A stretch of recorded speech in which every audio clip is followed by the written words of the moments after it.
Good Kid, M.A.A.D City is the second studio album by American rapper Kendrick Lamar.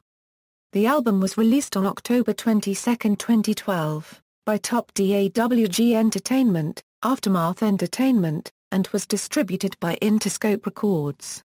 The album serves as Lamar's major label debut, after his signing to Aftermath and Interscope in early 2012. It was preceded by the release of Kendrick's debut studio album Section 80, released exclusively through the iTunes Store independently. The album was recorded mostly at several studios in California with producers such as Dr. Dre, Just Blaze, Pharrell Williams, Hit Boy, Scoop DeVille, Jack Splash and T-, among others. Billed as a short film by Kendrick Lamar on the album cover, the concept album follows the story of Lamar's teenage experiences in the drug-infested streets and gang lifestyle of his native Compton, California. Upon its release, Good Kid, M.A.A.D City received rave reviews from music critics, who praised its thematic scope and Lamar's lyrics. Good Kid M.A.A.D City earned Lamar 4 Grammy Award nominations at the 56th Grammy Awards including Album of the Year. The album debuted at number 2 on the Billboard 200 chart, selling 242,000 copies in its first week, earning the highest first-week hip-hop album sales of 2012 from a male artist, along with the best-selling debut from a male artist of the year. It became Lamar's first album to enter the UK Albums Chart, peaking at number 16, and entering the UK R&B Albums Chart at number 2. The album was also met with rave reviews from music critics, being named to many end-of-the-year lists. It was certified platinum by the Recording Industry Association of America and, by March 30, 2014, had sold 1,226,000 copies, according to Nielsen SoundScan. The album's release was supported by 5 singles: The Recipe featuring Dr. Dre, Swimming Pools, Backseat Freestyle, Poetic Justice featuring Drake, and the remix of Bitch Don't Kill My Vibe featuring Jay-Z. All 5 singles received varied chart success. Lamar also went on a world tour between May and August 2013, featuring the other members of the hip-hop collective Black Hippie. Background. After the release and success of his 2011 studio album Section 80, Lamar signed a major label record deal with Interscope and Dr. Dre's Aftermath. He told Hip Hop DX he did not want to work with high-profile producers, but with those he had established himself with, mainly producers from top Dawg's in-house production team G+ Phonics. In an interview for XXL, Lamar said that the album would not sound like Section 80, but will return to his Compton, California roots. I couldn't unregistered trademark tell you what type of sound or where unregistered trademark ma be in the next 5 years as far as music. Going back to the neighborhood and going to different spots, chilling with my homeboys, put me back in that same space where we used to be, bringing back them thoughts, reminiscing how I was feeling. I got myself right back in that mode and I got inspired by that. So this album won a unregistered trademark sound like Section 80.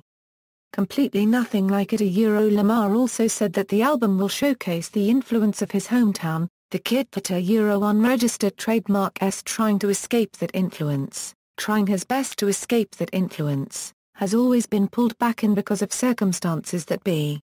Before the album's title was officially revealed, fans had already been calling Lamar's major label debut Good Kid, M.A.A.D City or Good Kid in M.A.A.D City, as it was a nickname of some sort that Lamar had given himself. The album's title mainly refers to Lamar's childhood innocence and how the notorious city of Compton, California affected that and his life. After keeping the album title's acronym concealed, Lamar later revealed M.A.A.D is an acronym with 2 meanings, My Angry Adolescence Divided, and more importantly My Angels on Angel Dust, with Lamar stating, "That was me. I got laced. The reason why I don't smoke, and it's in the album. It's in the story. It was just me getting my hands on the wrong thing at the wrong time, being oblivious to it." The cover artwork for Good Kid, M.A.A.D City fits to the concept of the album. The album cover features Kendrick Lamar, 2 of his uncles, and his grandfather, with the elders' eyes censored. Though there is no confirmed explanation for why Kendrick chose to do this, he explained that the reason why he had not censored his own eyes was that the story was told through his eyes, and the story is based around his experiences.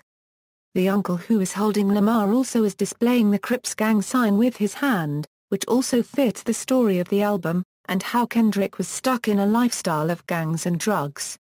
The poster above the head of Kendrick features him and his father. Recording and production.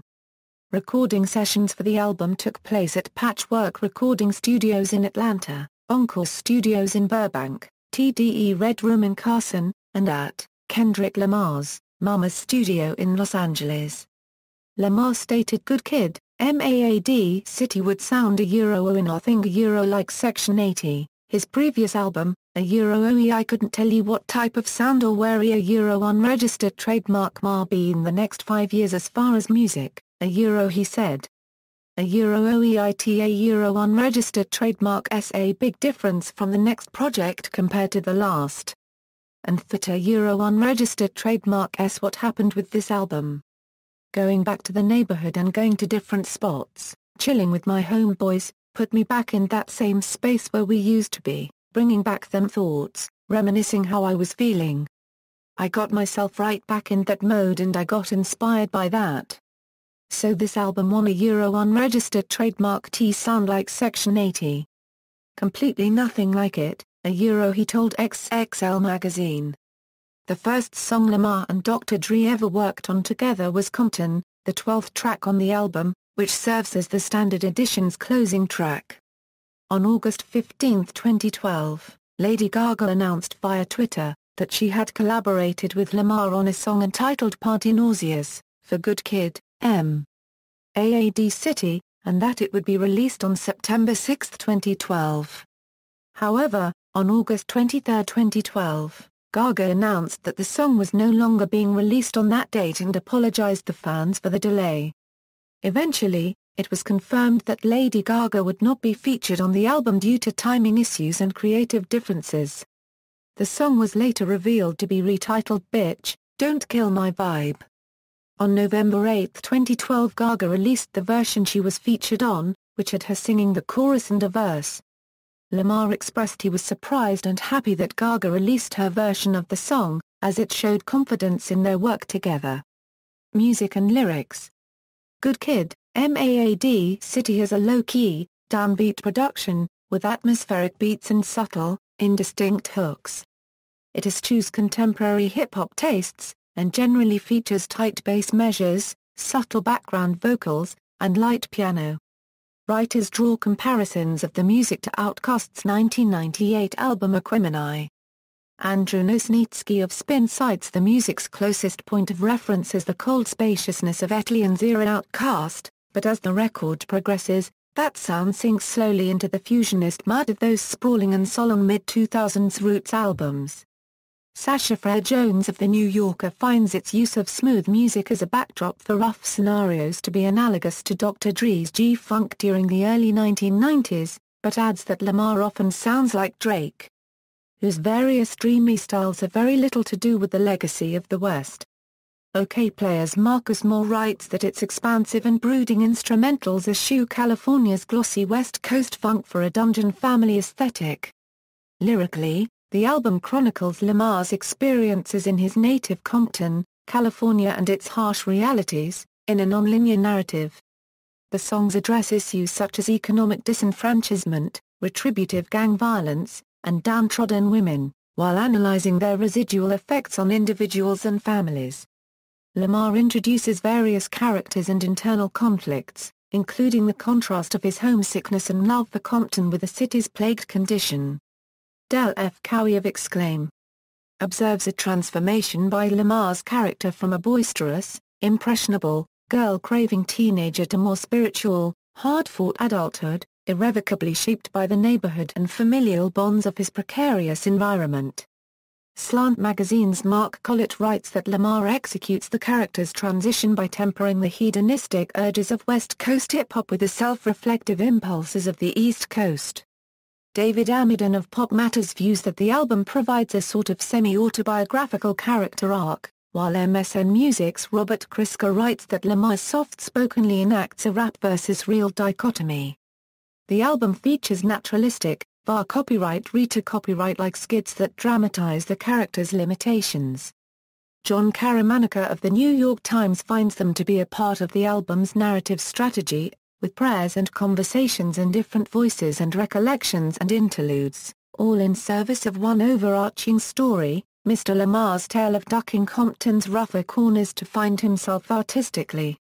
Pitchfork Media's Jason Green feels that they reinforce the album's theme of the grounding power of family, interpreting family and faith to be the fraying tethers holding Lamar back from the chasm of gang violence that threatens to consume him.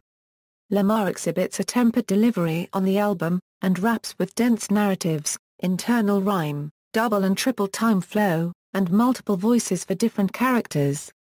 Music journalist Jody Rosen characterizes him as a storyteller, not a braggart or punchline rapper, setting spiritual yearnings and moral dilemmas against a backdrop of gang violence and police brutality.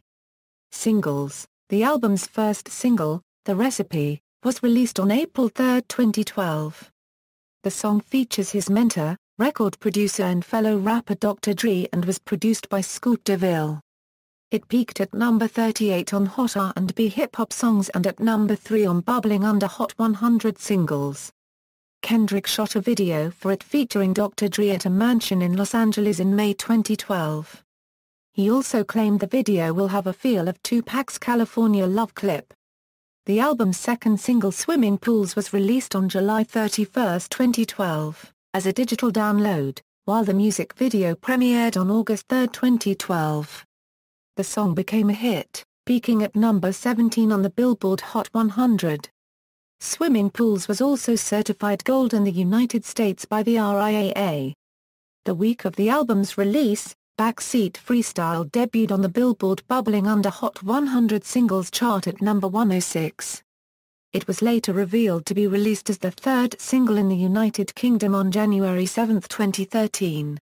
The music video was released on January 2, 2013. Lamar's father appears in the video. The song peaked at number 29 on the US Billboard Hot R&B hip-hop songs. Poetic Justice was released third single in North America, featuring Drake and production from Scoop DeVille. The song began to impact American rhythmic contemporary radio on January 15, 2013. The song has since peaked at number 26 on the Billboard Hot 100. Poetic Justice was also certified gold in the United States by the RIAA. On March 9, 2013, Kendrick told Wrap Up that his next single off the album would probably be Bitch, Don't Kill My Vibe. On March 13, 2013, Jay-Z's engineer Young Guru premiered a snippet of the song's official remix, featuring rapper Jay-Z. Lamar called it an accomplishment to have a song with Jay-Z featured on it. Shortly after the remix premiered he would confirm that, Bitch, Don't Kill My Vibe would be the next single. The full version of the remix was premiered by Funkmaster Flex on March 17, 2013. The remix was released as the album's fourth single to rhythmic contemporary radio on April 9, 2013. The song has since peaked at number 32 on the Billboard Hot 100. The music video for the original version of the single was released on May 13, 2013. Comedian Mike Epps makes a cameo appearance in the video. The same day an extended version of the music video was released featuring a cameo from Juicy J, and a bonus clip of a new song by Schoolboy Q from his own respective major label debut album, Oxymoron. Promotion. Before and after the album's release, Kendrick toured as a supporting act with other various artists such as Drake and Steve Aoki. On May 5, 2013, he began his first headlining tour with a Good Kid, M.A.A.D City World Tour, in West Palm Beach, Florida. The tour consisted of 23 headlining shows, 22 international music festivals, and 15 United States music festivals. The tour ran through August 24 and also featured the other members of Black Hippie on all the U.S. dates. After titling the album a short film by Kendrick Lamar, in an interview with GQ he said he plans on doing a short film to bring his story to life. He also expressed interest in directing this short film too. Lamar also threw out names like Tristan Wilds to portray him, Taraji P. Henson and Rihanna as potential names he'd want to have if he could choose anybody to work with. On December 23, 2013, the music video for the song Sing About Me was released. The video was directed by Darren Romanelli. Critical reception: Good Kid, M.A.A.D City received rave reviews from contemporary music critics. At Metacritic, which assigns a normalized rating out of 100 to reviews from mainstream critics, the album received an average score of 91, which indicates universal acclaim, based on 36 reviews. Pitchfork Media's Jason Green felt that the miracle of this album is how it ties straightforward rap thrills to its weighty material, and narrative. David Amidon of Pop Matters felt that the album is simultaneously accessible and substantial, as it can appeal to both underground and mainstream hip-hop listeners. Fact magazine's Joseph Morpurgo called it an autobiographical triumph of breadth, and a wide-ranging, far-reaching success. Sputnik Music found its reach comparable to Kanye West's 2010 album My Beautiful Dark Twisted Fantasy, but with much subtler shades. Jaeki Cho of XXL called it one of the most cohesive bodies of work in recent rap memory, and wrote that each song is, both complexly arranged and sonically fitting, foregrounding Kendrick A.A.'s unregistered trademark's vivid lyricism and amazing control of cadence. Jim Carroll of the Irish Times viewed it as an important and entertaining that is forward-thinking, even though it echoes the past era of West Coast hip-hop. AllMusic editor David Jeffries characterized the album as some kind of elevated gangster rap, and wrote of his subject matter. Besides all the great ideas and life, this journey through the concrete jungle of Compton is worth taking because of the artistic richness, plus the attraction of a whip-smart rapper flying high during his rookie season. Any hesitation about the horror of it all is quickly wiped away by Kendrick's mix of true talk, open heart, open mind, and extended hand. Add it all up and subtract the hype, and this one is still potent enough to rise to the top of the pile. In a mixed review, Hazel Sheffield of NME asserted that the album might lack the raw appeal of Section 80, but it's a big-budget reminder that Lamar hasn't forgotten his roots. Alex McPherson of The Guardian criticized Lamar's depiction of downtrodden women as unnecessarily prurient and unconvincing, but praised his ability to pull the listener inside the action while retaining an alienated detachment. Although he observed some degree of self-indulgence, Andrew Nosnitsky of Spin found the album's production surprisingly cohesive, and commented that Lamar manages to hold everything together in the midst of such chaos through sheer craftsmanship. Jody Rosen of Rolling Stone felt that the album warrants a place in that storied lineage of 70s blaxploitation soundtracks and 90s gangster rap blaxploitation revivals. Greg Kot of the Chicago Tribune commended Lamar for giving gangster tropes a twist, or sometimes upending them completely, and wrote that the album brims with comedy, complexity and the many voices in Kendrick Lamar's head. Robert Christgau of MSN Music felt that its commitment to drama has musical drawbacks, but stated, "The atmospheric beats Dr. Dre and his hirelings lay under the raps and choruses establish a musical continuity that shores up a nervous flow that's just what Lamar's rhymes need." Accolades: Good Kid, M.A.A.D City appeared on several year-end top albums lists by music critics. It was named the best album of 2012 by BBC, Complex, Fact, New York, and Pitchfork Media. The album was also ranked number 2 by Billboard, The Chicago Tribune, MTV, Spin, and Time, number 4 by Filter, John Parles of The New York Times, and Ann Powers of NPR, number 5 by The Guardian, number 6 by Rolling Stone, and number 8 by Entertainment Weekly. In December 2012, Complex also named Good Kid, M.A.A.D City one of the 25 classic hip-hop albums of the previous 10 years. Complex also ranked its album cover as the best of 2012 while Pitchfork Media included it on its list of the 20 best album covers of the year. In April 2013, Vibe placed the album at number 19 on its The Greatest 50 Albums Since '93 list. The album was nominated for Top Rap Album at the 2013 Billboard Music Awards and the 2013 American Music Awards. In October 2013, Complex named it the second best hip-hop album of the last 5 years. It also won the award for Album of the Year at the 2013 BET Hip Hop Awards. Good Kid M.A.A.D City earned Lamar 5 Grammy Award nominations at the 56th Grammy Awards, for Album of the Year, Best Rap Album, Best New Artist, Best Rap Sung Collaboration for Now or Never with Mary J. Blige and Best Rap Performance for Swimming Pools. Commercial performance: the album debuted at number 2 on the US Billboard 200 chart, with first-week sales of 242,000 copies. The album also entered the UK Albums Chart at number 16 on October 28, 2012, as well as entering at number 2 on the UK&B Albums Chart.